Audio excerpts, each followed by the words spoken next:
Li Qi, farewell to Chen Zhangfu. The fourth month, wind from the south, barley, tall and golden. Date flowers not yet tumbled, wutong leaves grown long. Those hills we left this morning are still in view at sunset. The horses whinnied all the way, thinking of home. Chen, my noble friend, you're a man of honor. With your dragon beard, tiger eyebrows, lofty forehead. You've swallowed and digested 10,000 books and refused to lower your head among the nation's weeds. At the east gate, you brought your colleagues wine. We viewed all things with glad hearts, light as swan's feathers, reclining drunk, not knowing the time of day. Now and then we'd watch a cloud pass high above. On the great river, waves are reaching to the dark sky. The boat rests in the ferry dock, unable to cross. Travelers to Zhang can't reach their homes, and Luoyang people voice frustrated sighs. I heard that in your circle you had many friends. Yesterday you lost your post. Where are those friends today? So we continue with the second installment of Li Qi's heptasyllabic gushi, old-style poems. And it's pretty clear already from the title of this one what the topic of the poem is going to be. So it's a parting poem. Here, Li Qi's poetic persona is saying goodbye to a friend, Chen Zhangfu. We don't know why or where Chen Zhangfu is parting. There is the implication from the end of the poem that he has been, for some reason, expelled from his post and probably exiled to the provinces. But beyond that, there is nothing we can know for certain. So the topic is parting, as we say. It's a pretty narrative poem, so it seems to be describing in its different stanzas the successive stages that lead to Chen Zhangfu's starting his journey towards whatever place he is going to. And you could say that there are other minor topics like friendship, evidently, as always in a parting poem. And, the virtues of a scholar official, whether he is employed or not. Let's go stanza by stanza, as we said. So the first stanza is composed of the first two couplets, and here we get the setting, as is usual in the beginning of a Chinese poem. We get very clearly the time of the year in which we're in. The fourth month would be the very beginning of summer, according to the Chinese lunisolar calendar. And so the poem starts with a description of nature. The first two couplets tell us that we're in the fourth month and give us the sights. The fourth month, wind from the south, barley tall and golden, date flowers not yet tumbled, wutong leaves grown long. So we're in the very early summer. Winds from the south was associated with summer, and winds from the south come when the summer comes. The cereals are growing, the plants are strong, and we know they're all images from vegetables, from plants. Yeah, the leaves of the wutung, the flowers of the date. In the second couplet, the two protagonists, that is Chen Zhangfu and the poet, are returning from a trip. They probably made one last trip to the mountains surrounding the capital to enjoy themselves and to view nature. Those hills we left this morning are still in view at sunset.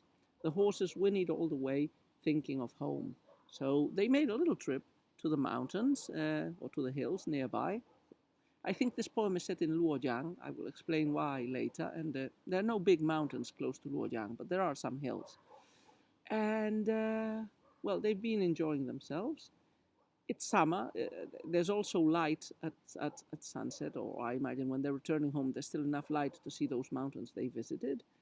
But the horses are already signaling the topic of the poem. The poem is about departures, and the horses cried all the way to the mountains. They are anticipating the separation of the two friends. Now, the second stanza, which is composed of two couplets as well, dwells on a description of the friend who is going to leave. The description is, it praises Chen a lot. One could almost feel that it is a bit hyperbolic, at least a little bit hyperbolic, but that would be in consonance with the traditions of Chinese poetry and of Chinese traditional society, which tend to overpraise and to be overpolite to people.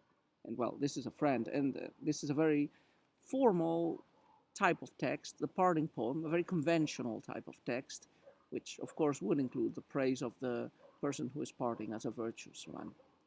So, Chen, my noble friend, you're a man of honor, with your dragon beard, tiger eyebrows, lofty forehead. So, first, the physical description. Chinese used to believe a lot in physiognomy, that your physical appearance, especially your facial appearance, predetermined or indicated your position, your future, your worth.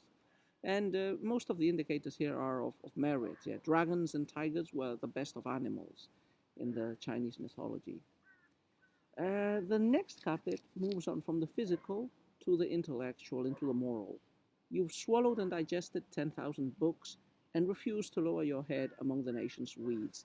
This Chen, who is going away, is an erudite. He has read more than 10,000 books, 10,000 traditional Chinese number for innumerable, for a myriad books.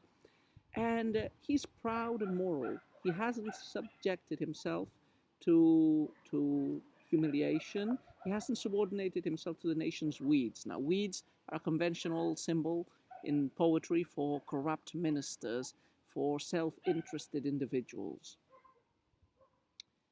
So the next stanza, the third stanza of the poem, also in two couplets, takes us to the farewell party. This is also pretty conventional. When an officer is going away, he organizes a farewell party with his friends. This is usually done just outside the city gates, just outside the capital gates. And there is wine drinking and the typical symposiac pleasures of the scholar officials. At the east gate, you brought your colleagues wine. We viewed all things with glad hearts, light as swan's feathers. Reclining, drunk, not knowing the time of day. Now and then we'd watch a cloud pass high above. So in this farewell party at the east gate of the capital, the poet and his friends and the would-to-be exile enjoy themselves. They drink wine, which is the main entertainer at a symposic banquet, and it releases the mind of vulgar concerns. And they enjoy each other's company without worrying about the future, drinking alcohol, and enjoying the nature and the landscape. Now, the clouds that they see passing high above probably are, again, anticipating, like the horses whinnying in the first stanza, that however much fun and enjoyable this company and this party will be, it is the prelude to an exile. So exile is just around the corner. The next stanza, the fourth, also with two couplets, and the exile seems to have started, but it seems to have gotten stalled or interrupted because of river floods. In China and in Japan, the season of rains is the summer. It's when it rains the most. So we imagine it's pretty realistic that the rivers might be flooding or overflooded. On the great river, waves are reaching to the dark sky. The boat rests in the ferry dock, unable to cross. Travelers to Zhang can't reach their homes. In Luoyang, people voice frustrated sighs. Because of the reference here to Luoyang is why I think this poem is set in the eastern capital. Remember, Tang China has two capitals, the western capital Chang'an and the eastern capital Luoyang. And although emperors stayed most of the time in the western capital, depending on the emperor and on the period, they sometimes spent a lot of time in the eastern capital as well. And there were a lot of bureaucrats and institutions in the eastern capital. So we might imagine that Li Qi and Chen Zhangfu are in the eastern capital. And now they want to go, Chen Zhangfu has to go south. And for that, you have to cross the river. That would be the Yellow River. Generally, the Great River, without any other mentions. It's generally the other one, the one in the south, the Zhangzi. But the Yellow River is also a very big river. And so there is probably a lot of wind and rain, and the river is uncrossable at the moment. So the boat is in the dock resting. So the exile is temporarily, briefly, but temporarily interrupted.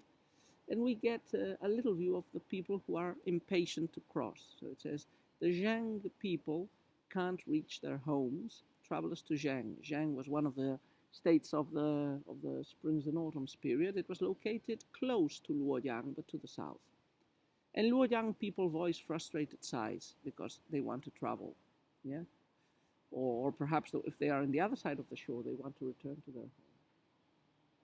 And finally, the last couplet. We don't get a stanza, we just get a couplet at the end. And the ending of the poem, as usual, tends to get more philosophical, more speculative, and more moralistic, like the doggerels or the endings of English sonnets, of Spenserian sonnets. So this end is like a reflection. Maybe it's something that comes to the mind of Li Qi, and that he tells his friend while they are waiting for the weather to improve and for the friend to depart. I heard that in your circle you had many friends. Yesterday you lost your post. Where are those friends today? So very universal topic. Friends only in times of success. So Li Qi is showing his worth and his true living friendship with Chen Zhangfu, and escorting him and talking with him and giving him advice. But not all friends seem to have been so loyal to this official fallen in disgrace, who yesterday lost his post. So I imagine court intrigues or problems led to him being fired and probably exiled. When you are in power, it's very easy to find people who like you and who want to be with you. When you fall, that's when the real friends come to the fore. And this is these seem to be the last words of Li Qi to Chen Zhangfu. You've lost all the superficial friends that you had when you were successful. Only the good ones remain, and we may assume that Li Qi considers himself one of the good ones, one of the true ones. So, not a bad poem. The problem I've had with this poem is that none of the imagery was particularly striking or seductive or innovative or fresh. I felt it was a pretty conventional poem, but then again, it's a pretty conventional topic for poetry. It's not bad, but okay. I'm expecting more in future poems of Li Qi.